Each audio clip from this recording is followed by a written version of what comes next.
Good morning, and you're listening to the Eclipse News Press Preview. Let's take a look at today's headlines, starting with the political issues reported from Putrajaya, Malaysia. Former Education Minister Dr. Mazli Malik is being investigated by the Malaysian Anti-Corruption Commission for corruption allegations as well as monies he's received from a distributor to the ministry totaling around 50,000 Malaysian ringgit, along with a valifier which he received from a company linked to the ministry. According to the MACC, every inspection held follows the standard opening procedure, which includes questioning the witnesses involved. In response to the investigations into Dr. Mazli Malik's alleged corruptions, he strongly denied any wrongdoings and welcomes any inspections. Upcoming is a troubling report on India's survival against the world's greatest foe, COVID-19. Although the death rate has decreased from the Delta variant during the second wave, it now continues to rise each day, even more so now that the newest variant, Omicron, has entered the fray and is spreading rapidly. Furthermore, a large portion of India's society appears to be unaware of the potential risks variants may pose and continues to roam freely without adapting to the necessary restrictions. And so, health experts and the World Health Organization predict that India will experience the third wave beginning in major cities like Mumbai, Delhi, and Maharashtra. Moving on to the natural disasters recorded this week, the 15th storm struck the Philippines, creating a nightmare for its people. Typhoon Odette is known as the most powerful killing storm, killing 350 people and displacing thousands more. The typhoon made landfall in 7 provinces across the Philippines, and Cebu had a hard hit, destroying nearly 1.7 million homes and causing massive damage to infrastructures and telecommunication services. With all of the problems that the Philippines is facing, France has agreed to provide 2 million euros in aid. 1 million euros of the total would be channeled through the French non-governmental organization ACTED and the French Red Cross in collaboration with the Philippine Red Cross.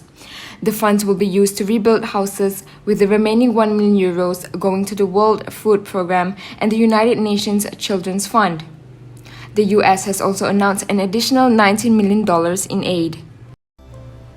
Malaysian local entertainment has finally produced a girl band which debuted on the 20th of March last year and has set a new standard in the music industry.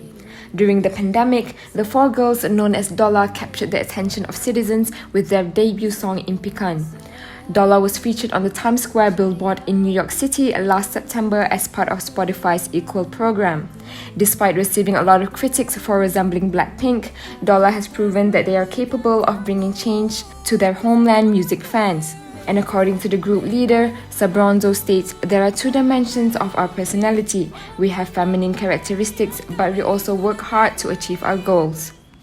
In the world of sports, Lee Zijia, ranked 7th world badminton player and captain of Malaysia's badminton team, has finally gone independent. He, along with his teammate Jin Wei, were initially barred from competing in any international tournaments for the length of 2 years. Furthermore, Lee was required to pay a high price fine for leaving the Badminton Association of Malaysia, which enraged Malaysians and supportive badminton players around the world.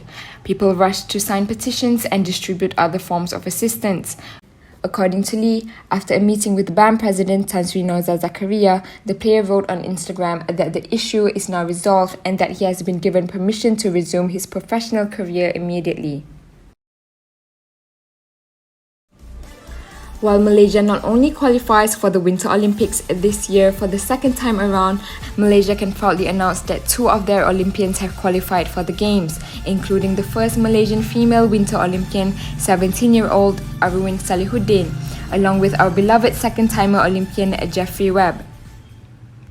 Meanwhile, in Seoul, UNICEF and the 21st century pop icons BTS have celebrated the Love Myself campaign's tremendous success. In early autumn of 2017, BTS partnered with UNICEF to promote self-love and self-care among youth who have been involved in violent situations. They've raised approximately $3.6 million, and they've reaffirmed their commitment to the campaign earlier this year, pledging more than $1 million to UNICEF. Aside from that, the infamous Kylie Jenner has been showered with blessings since the birth of her child. She and her husband, Travis Scott, announced the exciting news on Instagram, captioning the photo with the baby's birth date, which was February the 2nd this year. That is all for the news preview. Do head to our Instagram, theeclipse.newstv, or Facebook page, The Eclipse Daily, for more news to be discovered.